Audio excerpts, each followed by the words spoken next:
democracy will prevail. Margaret Thatcher was determined to put the great back into Britain. But in seeking to change the country, she also provoked intense hostility. Where previous governments had divided national opinion before, this time it was personal. The ire of those who opposed her policies seemed directed at Mrs. Thatcher and her alone. From brutal acts of terrorism to urban riots, civil disobedience, to ministerial dissent, throughout it all, the Prime Minister appeared unmoved.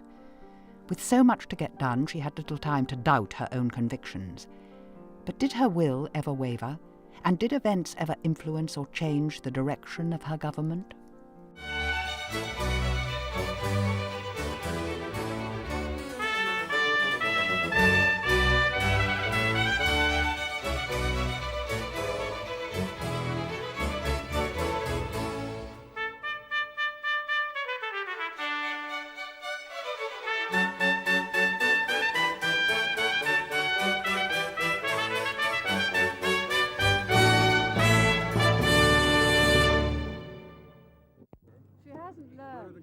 Each and every British Prime Minister must attend to the issue of Northern Ireland. For Mrs. Thatcher, the gravity of the problem was forcibly brought home by events surrounding her election in 1979. At the start of the election campaign, her right-hand man and unionist sympathiser, Airey Neave, was assassinated by the IRA. His murder was followed 5 months later by that of Lord Mountbatten, and on the same day by that of 18 soldiers at Warren Point, close to the border with the Irish Republic. I think that Margaret Thatcher was appalled by Warren Point, by the killings in Ireland, by the ferocity of it all. I don't think she ever really brought herself to sympathise about the Irish problem with anybody. She just saw British soldiers being killed, she saw a lot of taxpayers' money being spent, and she just wanted the situation to resolve itself. On election, Mrs. Thatcher took her first tentative steps into Northern Irish politics with attempts to get all-party talks moving at Stormont. She was a unionist. She would like Northern Ireland to stay part of the Union, but she didn't really sympathise particularly with the Unionists, politicians. She was mainly and overwhelmingly concerned with the burden of different kinds on the rest of Britain. Initial progress was frustrated, and Northern Ireland slipped down the political agenda. But in late 1980 and early 1981, 2 hunger strikes in the Maze prison in Belfast forced the province back into the spotlight. The hunger strikes were part of a campaign by IRA prisoners inside the jail to regain their special status and be recognised as political prisoners. Her memoirs do record that while she certainly didn't admire their cause, she did have some regard for the courage of people who were perfectly prepared to starve themselves to death. But it was terrorism by another means, and the whole objective was to force the government to concede. And if Margaret Thatcher had conceded, the government would have been on the run, they would have felt. It wouldn't have stopped terrorism, it would have intensified it. Bobby Sands MP! Bobby Sands MP! Bobby Sands MP! The second strike began in March. It was led by the IRA leader in the Maze, Bobby Sands. 2 months later, he died, provoking outrage in the nationalist community. Within minutes of Bobby Sands dying, crowds of up to 1,000 were gathering all around Republican Belfast. Petrol bombs were hurled at the security forces in large numbers, along with rocks and acid bombs as the barricades went up. In her memoirs, Mrs. Thatcher refers to this period as the beginning of the time of troubles. The death of Bobby Sands, together with 10 other prisoners, probably recruited more Republicans to the cause of violence and, on a political level, contributed to the strength of Sinn Féin at the expense of the non-violent nationalist party, the SDLP. It certainly led to an upsurge in bombings on the mainland. Mrs. Thatcher, too, became the IRA's top target for assassination. Look, if you're fighting the IRA, they're going to get you if they can. You've got to be very well protected. And I think Mrs. Thatcher just accepted that that came with the job. The IRA wasn't the only source of unrest. While petrol bombs were being thrown in Belfast, rioting erupted on the mainland, beginning in Brixton, South London, in April 1981. The violence and disorder were later said to be on a scale not previously seen in this century in Britain. Several of the rioters last night, like this one, have been white, and it's clear that the feelings are directed not against whites as such, but against the police. Home Secretary William Whitelaw immediately commissioned a senior judge, Lord Scarman, to report on the riots, their cause, and how further rioting might be prevented. Community relations officers in these areas have been working very hard to establish better relations, and it seemed that was the right way of going, in the hope that it would succeed. The inquiry was widened in July when other riots occurred in Southall, West London, Toxteth in Liverpool, and Moss Side in Manchester. Let me tell you, if anybody attack you, police will caught the man within 24 hours. But anybody, if he's attacked any Asians, even 6 months, they can't afford to arrest that man. Well, I don't accept that, and you know, this is an allegation that's made not only from that area, from other parts of London, and we refute it. The opposition Labour Party were quick to lay blame for the riots at the door of Margaret Thatcher's economic policies. The nature of the economic crisis inflicted on many parts of Britain and many parts of the major cities gave a sort of excuse to elements amongst disaffected youth to resort to violence. That doesn't offer any justification for what occurred. There isn't any. But there are reasons. Mrs. Thatcher was having none of it. Unemployment could never explain or excuse the riots. The government's fiscal policy was not indicted, and neither would it change. Instead, the police would in future be equipped with better riot control equipment. These were not economic riots. They were social unrest, they were racial antagonisms. There were all kinds of worries of a depressed community, but depression going far wider than anything which was purely economic. Attempts to make progress in Ireland continued. In late 1981, Jim Pryor became Northern Ireland Secretary. Pryor proposed a form of rolling devolution for the province, whereby a local assembly might evolve from small beginnings into a forum of genuinely devolved power sharing. The Unionists were divided. Paisley wanted devolution because Paisley wanted to be in power in Northern Ireland. But a lot of the Unionists, including Enoch Powell, who had a considerable influence over Margaret Thatcher, didn't want devolution. They wanted integration. They wanted the difference between Northern Ireland and the rest of us in the UK to be abolished, as it were, so that Northern Ireland was just the same as Worcestershire or Lancashire. The violence and killings continued both in Northern Ireland and on the mainland. On the 20th of July 1982, IRA terrorists struck in London, first in Hyde Park, killing 2, and later in Regent's Park, killing 6. What was the scene, as you could see, when you got near where the explosion had happened? Carnage. Carnage, sheer carnage. Terrible, terrible. Mrs. Thatcher visited the wounded the following day. They're all marvellously brave, and in spite of their injuries, wonderfully cheerful. They really are an example to us. And the total faith between them and the nursing staff and doctors is wonderful. And the nursing staff, they told me they just worked on and on and on until everything they could do had been done. Our anger at those who did this, of course, is total. They're just barbaric and vicious, the people who did this. But they mustn't win. The atrocities did not derail the work of government, and so, as planned on the 23rd of July, the Northern Ireland Act, which established the rules for a devolved assembly, became law. Gradually, under Jim Pryor, then under me and so on, we got, of course with the Prime Minister's consent, a negotiation going with the Irish Republic. She was keen on that because she wanted the Irish police, the Gardaí and the Irish Army to help on the military, on the security side. And she was content to give the Irish a certain amount, not too much, not joint rule, but a certain amount of leeway in return for that cooperation. That was the bargain as she saw it. Terrorism and riots presented problems for the government and for the police. But an altogether different challenge to authority came from a group of women and their supporters who set up camp outside Greenham Common Air Base in Berkshire. It became a very powerful symbol of dissent. The peace protesters came from all over the country. The Women's Peace Camp had been established in 1981 in protest against NATO's decision to site cruise missiles at Greenham Common, a decision endorsed by Mrs. Thatcher. The missiles finally arrived at Greenham in November 1983. The arrival of cruise missiles on British soil was a carefully thought out process.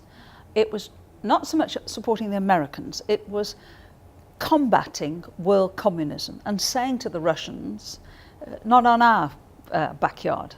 Now, the Greenham Common ladies were part of a left-wing group. They were feminists, they were people who wanted to change the whole system. They were so much not what Margaret Thatcher believed in or respected. And I think she just waited until they kind of ran out of puff. Mrs. Thatcher was in no doubt the protest she once described as an increasingly strident unilateralist campaign was of little worth or influence. It was the West's willingness to deploy the missiles that altered the course of negotiation with the Soviet Union, not the actions of the Women's Peace Camp. She was unimpressed. It worked, of course, because Gorbachev came in 1985. And 4 years later, 1989, the Berlin Wall came down. The whole Soviet system collapsed. And one reason why it collapsed was because the Soviet leaders realised that they could not win. Protest of the violent kind continued with IRA attacks on the mainland, including in October 1984 the bombing of the Grand Hotel in Brighton. Listen, Harvey, just one question before you go. Was there anyone with you in that room? No, nobody at all. Nobody at all in that room? If the IRA had failed in its attempt to assassinate Mrs. Thatcher, it also failed to derail the conference itself. As scheduled, the Prime Minister addressed delegates later that same day. The fact that we are gathered here now, shocked but composed and determined, is a sign not only that this attack has failed, but that all attempts to destroy democracy by terrorism will fail. The response of the Brighton bomb was totally typical, whereas there were many at the time milling around saying, of course, this conference must be abandoned, we cannot go on. She was of entirely the opposite opinion. We must go on. We must show that terrorism won't win. And she was the one who decided right from the time that the masonry was still falling, that they would meet, that we would meet once again that morning to continue with the business of the conference and with the business of government, that the terrorist would not win. They cheered and stamped their feet for more than 7.5 minutes. Mrs. Thatcher would later write, "I was not going to appear to be bombed to the negotiating table." Instead, she toughened her position with regard to the ongoing talks with the Republic and parties in the province. But she was far from obsessed by Northern Ireland. Margaret Thatcher didn't keep her attention all the time on Ireland. She wasn't like John Major or Tony Blair, who really had to live with it day by day. She came back to it at intervals. And it was always slightly difficult because she always started from the beginning. She always started as if nothing had happened until that moment when we were talking. And so you had to go through the whole issue with her again. She was quite attracted by the idea of repartitioning, by drawing the line in a different place. One had to explain over and over again that actually the communities were so mixed up, for example, in Belfast, that there was no line which was neat and tidy. So you had to move through the argument the whole time. And then there was the question about what we were prepared to give the Irish Republic in return for them accepting the crucial point that the future of Northern Ireland should be decided by the people of Northern Ireland and not by anybody else. That was the essential bargain. And the Prime Minister moved towards it. And by the time I left, the bargain wasn't concluded, but it was in sight.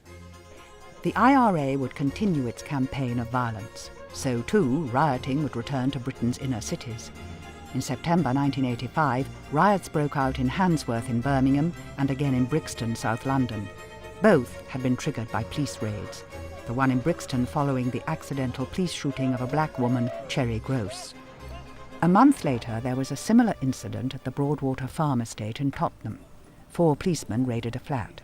They burst through the door, and Cynthia Jarrett, who lived there, died of heart failure. In the trouble that followed, shots were fired at the police for the first time in a riot on the British mainland. and one officer was seriously injured. Shortly afterwards, PC Keith Blakelock was stabbed in the neck while trying to protect firefighters. He later died from his injuries. In my view, the police made a serious miscalculation when they decided to search the dead woman's home for stolen property, and having found none, the poor woman having died, you can imagine what happened.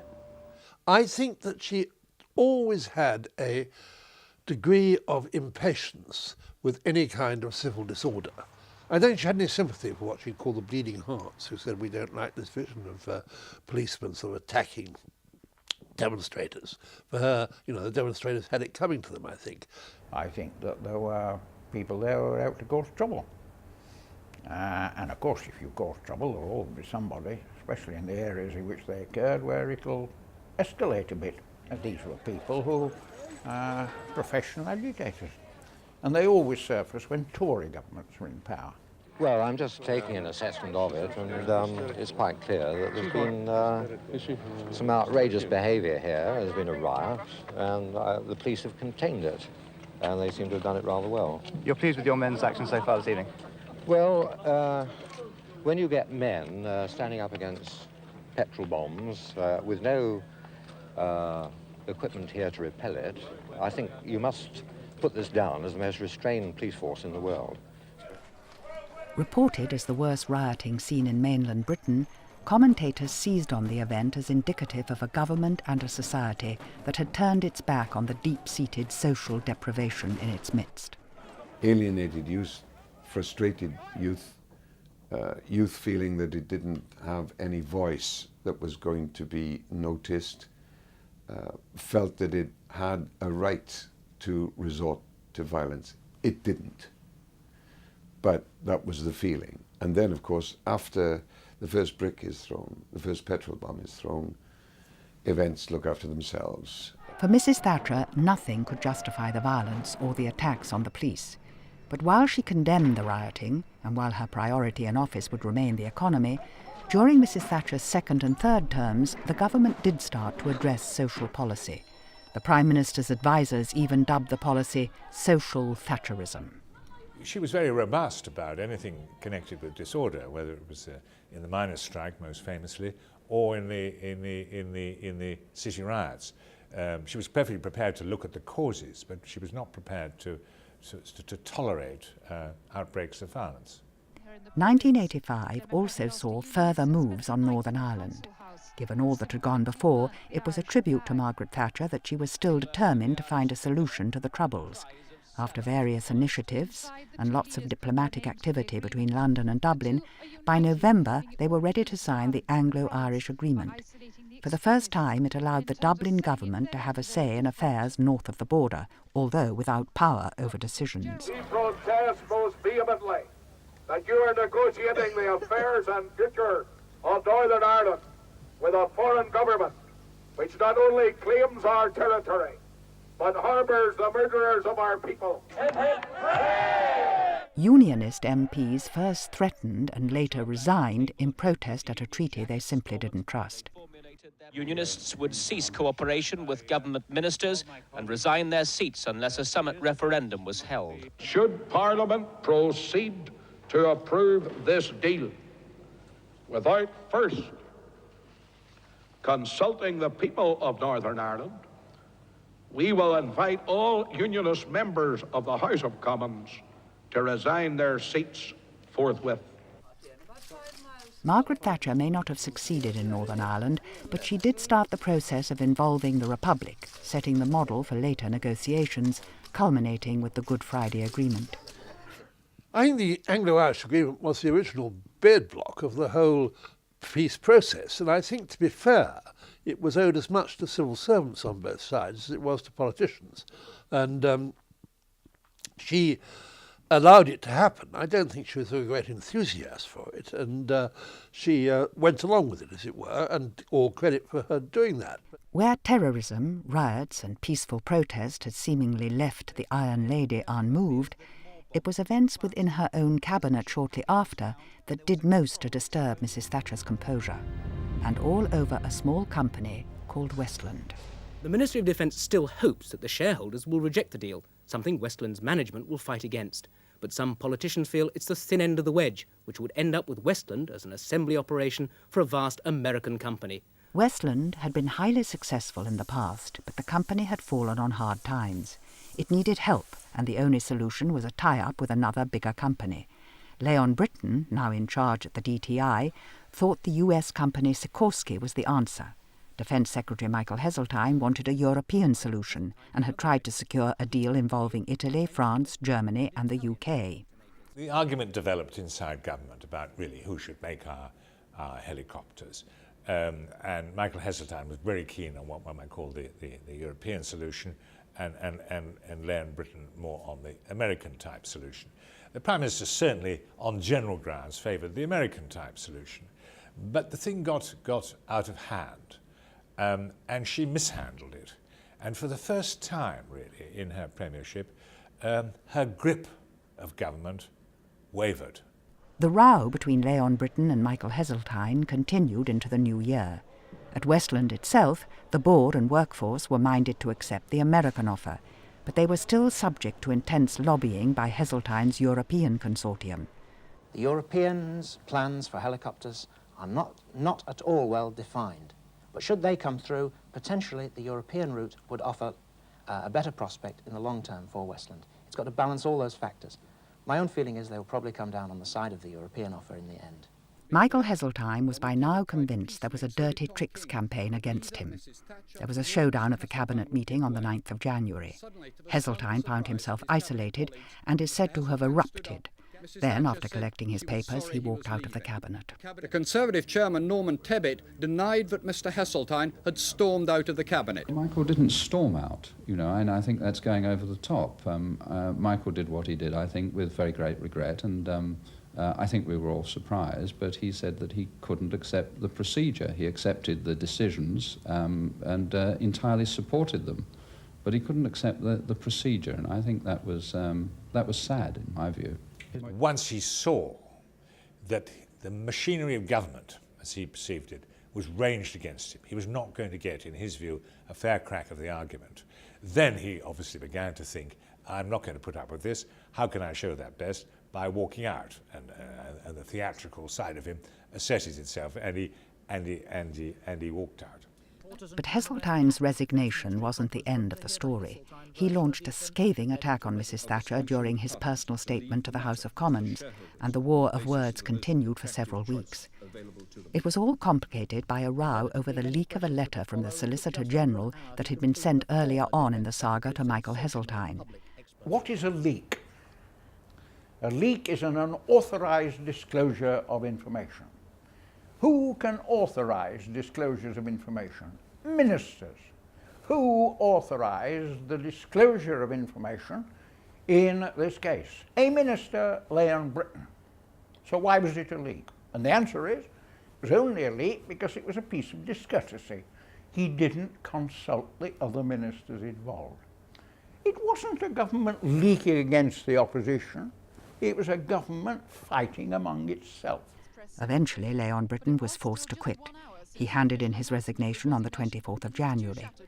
Can I ask you why you decided to resign at this point in the proceedings? I don't think I wish to give an interview just at the moment. Thank you very much. He'd lost support, I think, in his own party. But it was a harbinger of doom that eventually overtook Margaret Thatcher, and at the base of it was the big internal argument within the government about Europe, between the Eurosceptics and the Europhiles, Montagues and Capulets. Westland was finally taken over by the American company Sikorsky, and Michael Heseltine moved to the Tory backbenches. But the affair had been damaging to the party and left Mrs Thatcher thinking hard about her own position. Up to then, she had been able to rely on collective cabinet responsibility. And when Michael Heseltine stormed out, because she had ordered him, basically, to shut up, and he felt it was such a point of principle that he couldn't support this, walked out of the cabinet, I think she was just utterly bewildered that anybody would behave like that, because her code of government and ministerial responsibility meant that if Michael didn't agree with it, then Michael should have stayed and joined with the rest of us in carrying forward the Cabinet's decision. But that shows, of course, that over her time in government, how things were beginning to change, that people got to the stage where they felt that she was beginning to act in an autocratic manner. Mrs. Thatcher had faced many a challenge to her policies and to her person, so it was extraordinary that in her second term, the event that almost toppled her from power was a row over a small manufacturing company. From this point, the Thatcher cabinet was split between a generally sceptical group and a small number loyal to the PM. Her policies would not necessarily be changed, but she had been dealt a severe blow. I hoped that the lesson of Westland would be that she would actually be a bit more conscious of cabinet, a bit more receptive to advice, provided it was loyally intended, and you know, a bit more open in her ways. But she didn't really. She went back to that rather autocratic way of taking decisions in cabinet, which in the end built up the opposition that destroyed her. In the next programme, how Mrs. Thatcher took on the unions and won.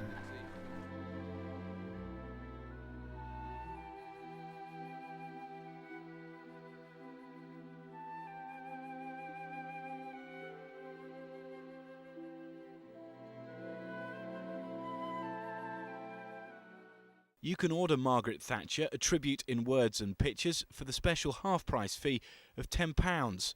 Call Telegraph Books on 0870 155 7222 or order online at www.books.telegraph.co.uk.